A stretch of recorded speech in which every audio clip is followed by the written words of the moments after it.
नमस्कार दोस्तों। आज हम लोग बात करते हैं 15 दिसंबर करंट अफेयर्स। आज की सुर्खियां हैं कुछ। सबसे पहले भारत के विदेश मंत्री एस जयशंकर ने प्रौद्योगिकी शिखर सम्मेलन के 6ठे संस्करण में भाग लिया। चलिए चलते हैं। सबसे पहले विदेश मंत्री एस जयशंकर ने वैश्विक प्रौद्योगिकी शिखर सम्मेलन के 6ठे संस्करण में भाग लिया है। ग्लोबल टेक्नोलॉजी समिट जीटीएस का छठा संस्करण 14-16 दिसंबर तक आयोजित किया जाएगा। शिखर सम्मेलन के दौरान क्रिप्टोकरेंसी एनक्रिप्शन, वैक्सीन लगाए, सप्लाई चेन और क्लाउड कंप्यूटिंग सहित विभिन्न विषयों पर चर्चा की जाएगी। दुनिया भर से 2500 से अधिक प्रतिभागियों ने शिखर सम्मेलन के लिए पूर्व पंजीकरण किया है। कितने लोगों ने? 2500 लोगों ने। इस वर्ष शिखर सम्मेलन का आयोजन हाइब्रिड प्रारूप में किया जा रहा है। वैश्विक प्रौद्योगिकी शिखर सम्मेलन भू प्रौद्योगिकी पर प्रमुख कार्यक्रम है। यह 2016 से आयोजित किया जा रहा है।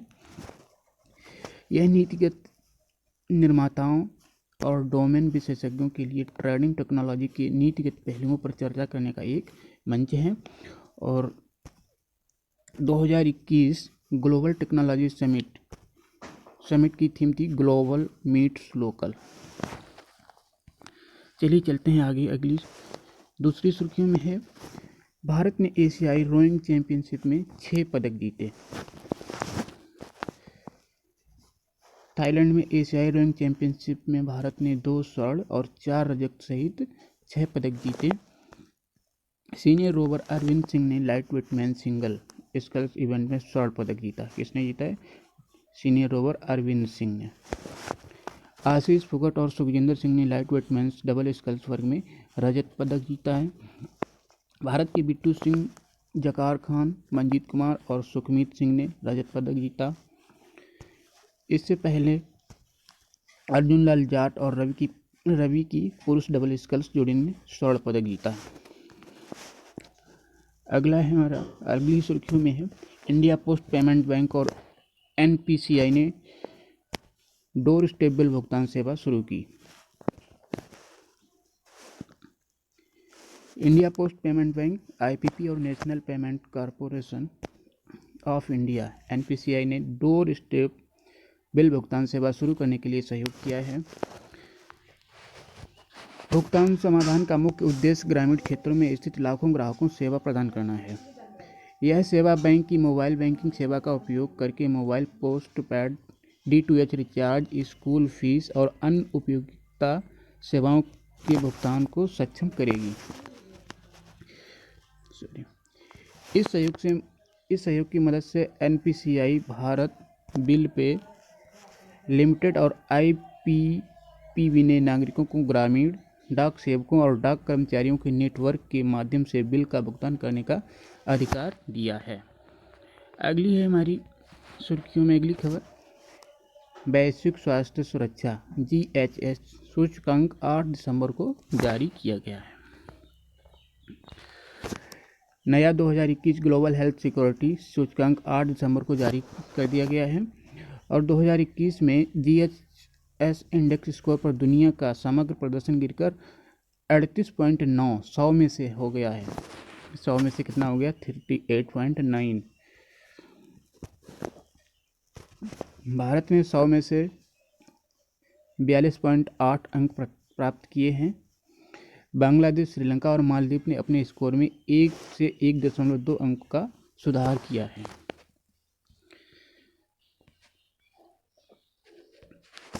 Global health security GHS index संयुक्त रूप से गैर लाभकारी परमाणु खतरा पहल NTI और Johns Hopkins center for health security द्वारा जारी किया गया है।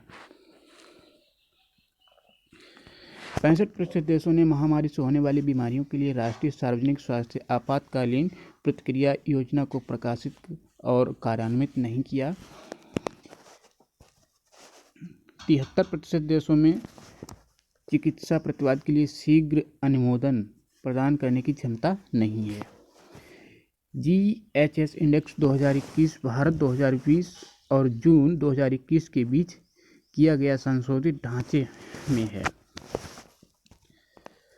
अगला है, अगली सुर्खियों में है, गौतम राघवन को white house office of presidential personal के प्रमुख के रूप में पदोन्नत किया गया है।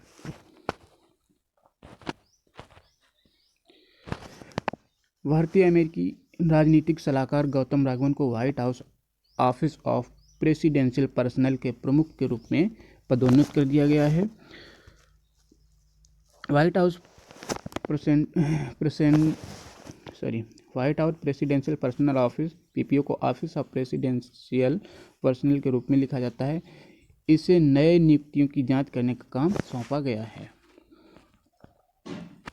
व्हाइट हाउस पीपीओ का पद कैथी रसेल के पास था। किसके पास था इसके पहले? कैथी रसेल के पास था। अब किसके हुआ? अब राघवन के पास हो गया। संयुक्त राष्ट्र महासचिव एंटोनियो गुटेरेस ने कैथी रसेल को यूनिसेफ के अगले कार्यकारी निदेशक के रूप में नियुक्त करने की अपनी मंशा की घोषणा की है। गौतम राघवन जनवरी 2020 से पीपीओ के उप निदेशक के पद पर तैनात थे। वे west wingers stories from the dream changer, change makers and hope creator inside the Obama White House पुस्तक के संपादक हैं। ये इनकी जो बुक्स हैं वो इम्पॉर्टेंट हैं। कौन कौन सी? West wingers stories from the dream changer, change makers and hope creator inside the Obama White House पुस्तक के संपादक हैं। टीपीएस एथलीटों का पहली सूची में 148 एथलीटों को शामिल किया गया है। 148 एथलीटों को। टारगेट ओलंपिक पोडियम स्कीम के तहत समर्थन के लिए 7 ओलंपिक खेलों और 6 पैरालंपिक खेलों में 148 एथलीटों की पहचान की गई है। 13 दिसंबर को युवा मामले और खेल मंत्रालय के मिशन ओलंपिक सेल एमओसी की बैठक में 148 एथलीटों की पहचान की गई। इसमें से 20 नए एथलीट शामिल हैं। कितने? 20 इम्पॉर्टेंट हैं। कितने? 20 नए एथलीट शामिल हैं। इस सूची में 7 खेलों के खिलाड़ी शामिल हैं। वे साइकिल चलाना, नौकायन, निशानेबाजी, तैराकी, टेबल टेनिस, भारोत्तोलन और कुश्ती हैं। एमओसी ने पैरा स्पोर्ट, तीरंदाजी, एथलेटिक्स, बैडमिंटन, निशानेबाजी, तैराकी और टेबल टेनिस में सूचियों को भी मंजूरी दी। तीरंदाजी, एथलेटिक्स, बैडमिंटन, मुक्केबाजी, घुड़सवारी, fencing, golf, gymnastic, judo, rowing और टेनिस पर इसी महीने होने वाली अगली बैठक में विचार किया जाएगा। 7 एथलीटों ने खेलो इंडिया योजना की उन्नति अर्जित की है और टीओपीएस डेवलपमेंट ग्रुप में नए एथलीटों के बारे में किया जाएगा, विचार किया जाएगा।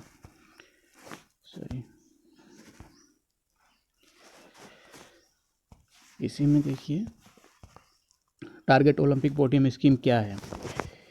टीओपीएस युवा मामले और खेल मंत्रालय का एक प्रमुख कार्यक्रम है जिससे प्रशिक्षण और प्रतिस्पर्धा के लिए वार्षिक कैलेंडर के अंतर्गत समर्थन दिया जाता है। ओलंपिक और पैरालंपिक में प्रदर्शन को बढ़ाने के लिए युवा मामले और खेल मंत्रालय ने सितंबर 2014 में टारगेट ओलंपिक पोडियम स्कीम की शुरुआत की थी। कब की थी? सितंबर 2014 में इसकी शुरुआत की गई थी। ये किसके लिए? ये पेरिस 2024 में जो खेला जाएगा ओलंपिक, उसके लिए 148 एथलीटों को नामित किया गया है। अगली सुर्खियों में हम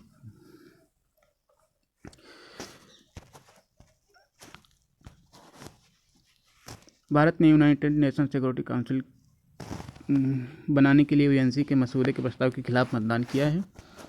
भारत ने United nation security council UNC के उस मसौदा प्रस्ताव के खिलाफ वोट किया जिसमें कल्याण परिवर्तन को वैश्विक सुरक्षा चुनौतियों से जुड़ने की बात की गई है।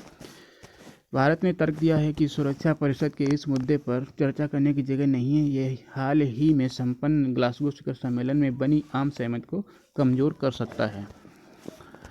भारत ने कहा कि प्रस्ताव संयुक्त राष्ट्र सुरक्षा परिषद के सदस्यों के बीच कलह के बीज बोएगा। आयरलैंड और नाइजर के नेतृत्व में पेश किए गए प्रस्ताव के जलवायु परिवर्तन के सुरक्षा प्रभावों संबंधी जानकारी शामिल करने का आह्वान किया गया था। भारत ने तर्क दिया कि यूएनएससी के कई सदस्य जलवायु परिवर्तन के मुख्य योगदानकर्ता हैं, इसलिए सुरक्षा परिषद जलवायु संबंधी मुद्दों पर समझदारी से निर्णय नहीं ले सकती है। भारत को रूस का समर्थन प्राप्त था क्योंकि दोनों ने इस मुद्दे पर प्रतिभूति दृष्टिकोण के बारे में चिंताओं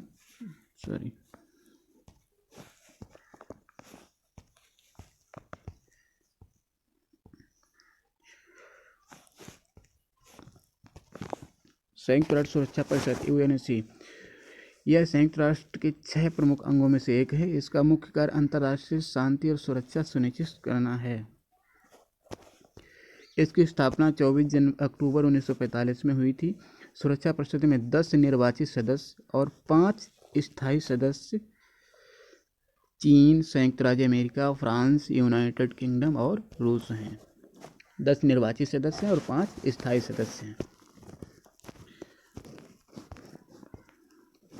आगे है, इंडोनेशिया में समुद्र के नीचे भूकंप के कारण क्षेत्र में सुनामी की चेतावनी दी गई है। इंडोनेशिया के फ्लोरेंस द्वीप पर आए 7.3 तीव्रता के भूकंप के कारण क्षेत्र में सुनामी की चेतावनी जारी की गई है।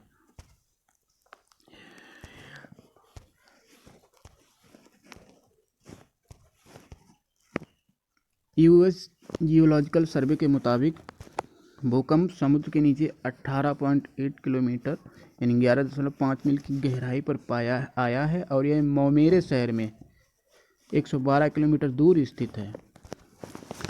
इंडोनेशिया के मोमेरे शहर। इंडोनेशिया की राष्ट्रीय आपदा न्यूनीकरण एजेंसी ने कहा है कि लोगों ने भूकंप को जोरदार तरीके से महसूस किया है।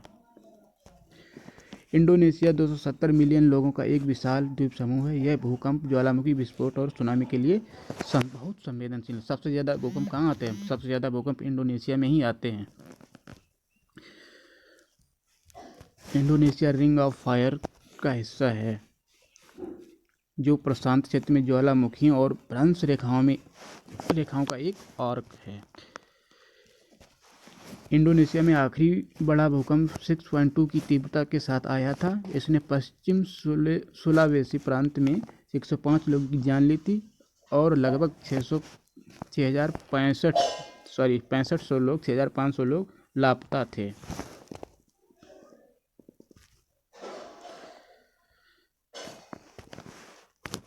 भूकंप क्या है? पृथ्वी की सतह के हिलने को भूकंप कहते हैं। टेक्टोनिक प्लेटों का हिलना भूकंप का सबसे आम कारण है। भूकंप भूकंपीय तरंगों के माध्यम से जारी ऊर्जा के कारण होता है। ये तरंगें सामान्यतः 2 प्रकार की होती हैं, शारीरिक तरंगें और पृष्ठीय तरंगें। समुद्र में भूकंप से सुनामी आ सकती है। अगला है, सरकार ने पशुपालन स्टार्टअप ग्रैंड चैलेंज का दूसरा संस्करण लॉन्च किया है। पशुपालन और डेयरी विभाग ने स्टार्टअप इंडिया के साथ मिलकर पशुपालन स्टार्टअप ग्रेड चैलेंज का दूसरा संस्करण लॉन्च किया है। इसे गुजरात के आणंद में डॉक्टर वर्गीज कुरियन की जन्म शती के उपलक्ष्य में राष्ट्रीय दुग्ध दिवस के मनाने के एक कार्यक्रम में लॉन्च किया गया है। कार्यक्रम का आयोजन केंद्रीय मत्स्य पालन, पशुपालन और डेयरी मंत्री श्री पुरुषोत्तम रूपाला की उपस्थिति में किया गया है। प्रधानमंत्री श्री नरेंद्र मोदी ने 2019 में स्टार्टअप ग्रैंड चैलेंज के पहले संस्करण का शुभारंभ किया था। चैलेंज का पंजीकरण स्टार्टअप इंडिया पोर्टल पर किया जा सकता है। 6 समस्या क्षेत्रों में से प्रत्येक के लिए एक विजेता को 10 लाख रुपए और उपविजेता को 7 लाख इंडियन रुपए के नगद पुरस्कार के रूप में सम्मानित किया जाएगा। चैलेंज के 12 विजेताओं को इनक्यूबेशन मिलेगा। इनक्यूबेटर 3 महीने तक इन स्टार्टअप के वर्चुअल इनक्यूबेशन के लिए जिम्मेदार होगा। प्रत्येक विजेता को 6 महीने के लिए पशुपालन और डेयरी विभाग से एक समर्पित संरक्षक सौंपा जाएगा। सभी स्टार्टअप निम्नलिखित समस्याओं को हल करने में मदद करेंगे। वीर्य खुराक के भंडारण और आपूर्ति के लिए लागत प्रभावी, दीर्घकालिक और उपयोगकर्ता के अनुकूल विकल्प। लागत प्रभावी पशु पहचान RFID और ट्रेसेबिलिटी टेक्नोलॉजी का विकास। हीट डिटेक्शन किट का विकास होगा। अगला है हमारा भारत जल प्रवाह शिखर सम्मेलन का छठा संस्करण 14 दिसंबर को संपन्न हुआ। भारत जल प्रवाह शिखर सम्मेलन IWIS का छठा संस्करण 14 दिसंबर को संपन्न हुआ। 5 दिवसीय भारत जल प्रवाह शिखर सम्मेलन 9 दिसंबर को शुरू हुआ था। शिखर सम्मेलन की नदी संसाधन आवंटन क्षेत्रीय स्तर पर योजना और प्रबंधन के विषय पर आधारित की। शिखर सम्मेलन नदी संसाधन आवंटन क्षेत्रीय स्तर परियोजना और प्रबंधन के विषय पर आधारित थी। स्वच्छ गंगा के लिए राष्ट्रीय मिशन NMCG नई दिल्ली और गंगा नदी बेसिन प्रबंधन और अध्ययन केंद्र सी गंगा कानपुर ने हाइब्रिड मोड में समापन सत्र आयोजन किया। सत्र के दौरान श्री विश्वेश्वर टुडू राज्य मंत्री जल शक्ति मंत्रालय ने छठे IWIS के आयोजन के उल्लेखनीय प्रयास के लिए NMCG और सी गंगा को बधाई दी।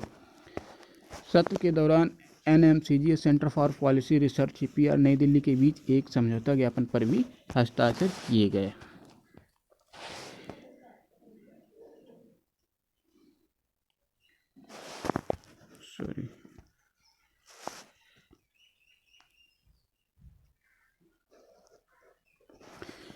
3 बार ग्रीन ऑस्कर पुरस्कार प्राप्त करने वाले श्री माइक पांडे भी सुंदरबन एक नाजुक पारिस्थितिक तंत्र पर एक वीडियो संदेश के माध्यम से शिखर सम्मेलन के सत्र में सम्मिलित हुए। 5 दिवसीय शिखर सम्मेलन के दौरान सी गंगा और Norwegian institute of bio economy research NIBIO के बीच एक कीचड़ स्लज प्रबंधन ढांचा के विकास के लिए एक समझौता ज्ञापन पर भी हस्ताक्षर किए गए। अगला है PM मोदी ने उमिया माता धाम विकास परियोजना के शिलान्यास को संबोधित किया।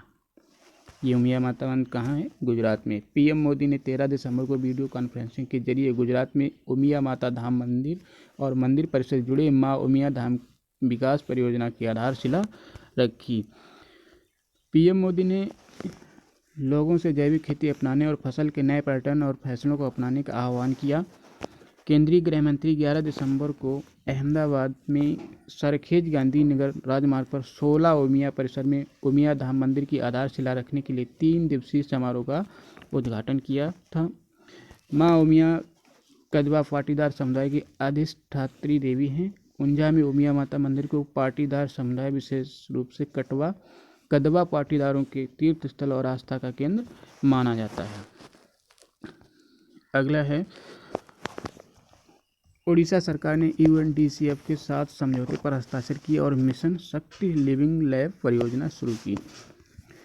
ओडिशा सरकार ने संयुक्त राष्ट्र पूंजी विकास कोष UNCDF के साथ समझौते पर हस्ताक्षर किए और मिशन शक्ति लिविंग लैब की परियोजना शुरू की है। मिशन शक्ति लिविंग लैब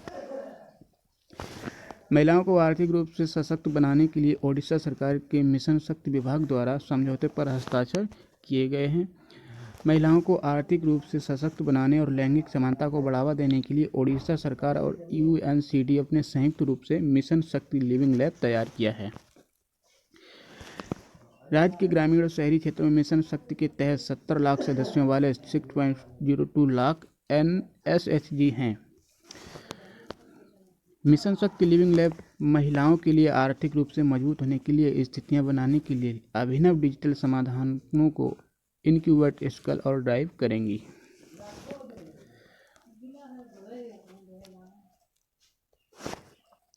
खनिज तेल में वृद्धि के कारण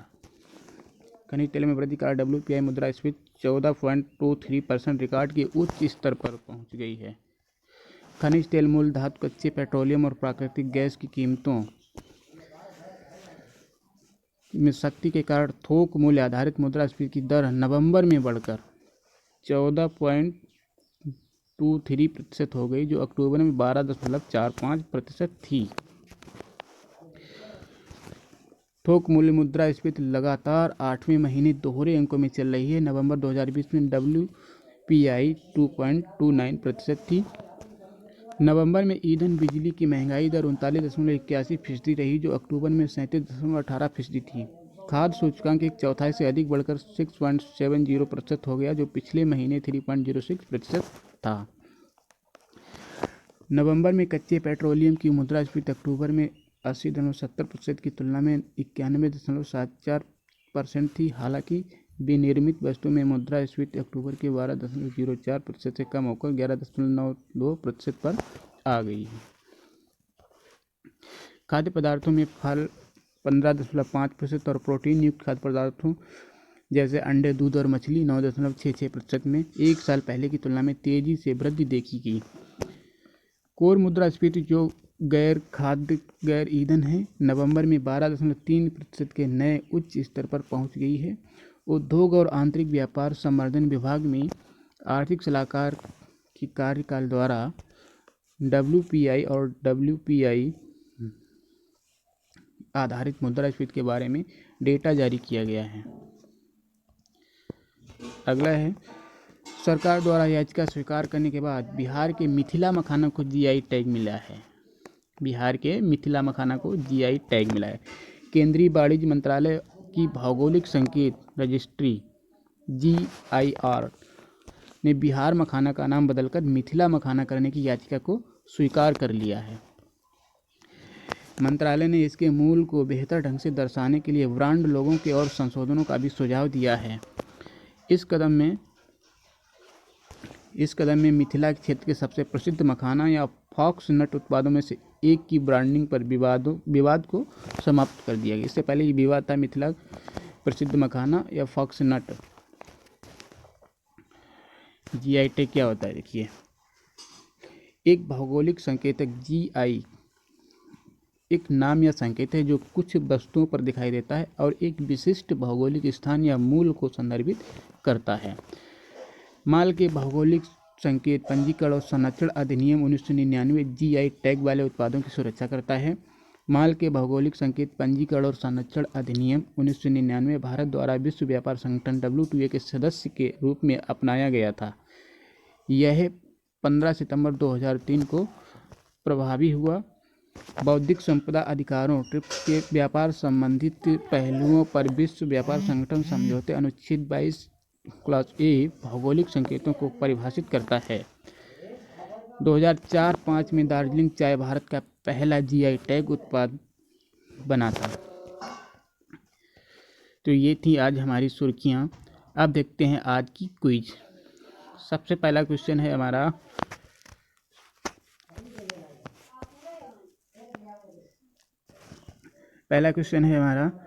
हाल ही में विदेश मंत्री S जयशंकर ने वैश्विक प्रौद्योगिकी शिखर सम्मेलन के भाग में लिया है, कौन से? तो अभी हम लोगों ने देखा था, तो छठे संस्करण में भाग लिया है। अगला क्वेश्चन है, एशियाई रोइंग चैंपियनशिप में भारत ने कितने पदक जीते हैं? तो भारत ने कितने पदक जीते हैं? भारत ने 6 पदक जीते हैं, 2 स्वर्ण और 4 रजत पदक जीते हैं। अगला क्वेश्चन है हमारा, India post payment bank IPB और ने डोर स्टेप बिल भुगतान सेवा शुरू करने के लिए सहयोग किया। किसने सहयोग किया है? तो सहयोग किया है NPCI ने, भारतीय राष्ट्रीय भुगतान निगम ने सहयोग किया है। अगला क्वेश्चन है, 2021 global health security GS index के बारे में निम्नलिखित में कौन सा कथन सही है?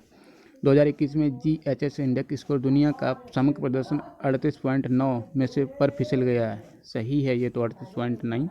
दूसरा है, GHS इंडेक्स 2021 अगस्त 2020 और जून 2021 के बीच आयोजित संशोधित ढांचे और अद्यतन डेटा संग्रह पर आधारित है। सही कोड चुनिए, क्या है? केवल 1, केवल 2 और 1 और 2, यानी कि ये जो कथन दिए गए ये दोनों सही हैं। ये भी सही, ये भी सही, तो इसका मतलब 1 और 2 ऑप्शन सही है। अगला क्वेश्चन है, निम्नलिखित में से किसे white house office of presidential personal के रूप में पदोन्नत किया गया? तो किसको किया? गौतम राघवन को। अगला क्वेश्चन है, भारत ने हाल ही में पेरिस खेलों के लिए target Olympic podium scheme TOPS एथलीटों की पहली सूची में 141 एथलीटों को शामिल किया है? पेरिस कौन सा होगा? 2024। अगला क्वेश्चन है, हाल ही में भारत ने संयुक्त राष्ट्र सुरक्षा परिषद यूएनएससी के एक मसौदा प्रस्ताव के खिलाफ मतदान किया जो जलवायु परिवर्तन को वैश्विक सुरक्षा चुनौतियों से जोड़ने का प्रयास करता है और इसके बारे में निम्नलिखित में से कौन सा कथन सही है? कथन है, आयरलैंड और नाइजर के नेतृत्व में प्रस्ताव में जलवायु परिवर्तन के सुरक्षा प्रभाव पर जानकारी को शामिल करने का आह्वान किया है। ये तो सही है। भारत ने तर्क दिया कि यूएनएससी के कई सदस्य जलवायु परिवर्तन के मुख्य योगदानकर्ता हैं, इसलिए सुरक्षा परिषद जलवायु संबंधी मुद्दों पर समझदारी से निर्णय नहीं ले सकती है। ये भी सही है, तो ऑप्शन सी सही है। अगला क्वेश्चन है,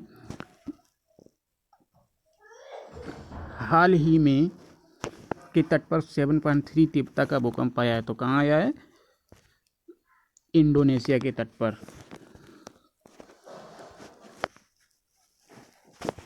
अगला क्वेश्चन है, पशुपालन स्टार्टअप ग्रैंड चैलेंज के दूसरे संस्करण के बारे में निम्नलिखित कौन सा कथन सही है? पशुपालन और डेयरी विभाग ने स्टार्टअप इंडिया के साथ मिलकर पशुपालन स्टार्टअप ग्रेड चैलेंज का दूसरा संस्करण लॉन्च किया है। दूसरा है, स्टार्टअप इंडिया पोर्टल पर चैलेंज का रजिस्ट्रेशन किया जाता है। ये दोनों कथन सही हैं इसमें भी, तो इसमें भी ऑप्शन सी सही है, 1 और 2। अगला क्वेश्चन है, हाल ही में संपन्न भारत जल प्रवाह शिखर सम्मेलन के छठे संस्करण का विषय निम्नलिखित में से कौन सा था? नदी संसाधन आवंटन, क्षेत्रीय स्तर पर योजना और प्रबंधन, तो यही था, ये सही है। अगला क्वेश्चन है, हाल ही में पीएम मोदी ने वीडियो कॉन्फ्रेंसिंग के माध्यम से माँ उमिया धाम का विकास परियोजना की आधारशिला रखी थी। कहाँ रखी है? गुजरात में रखी है, सॉरी, कहाँ रखी है? गुजरात में, उमिया धाम माता।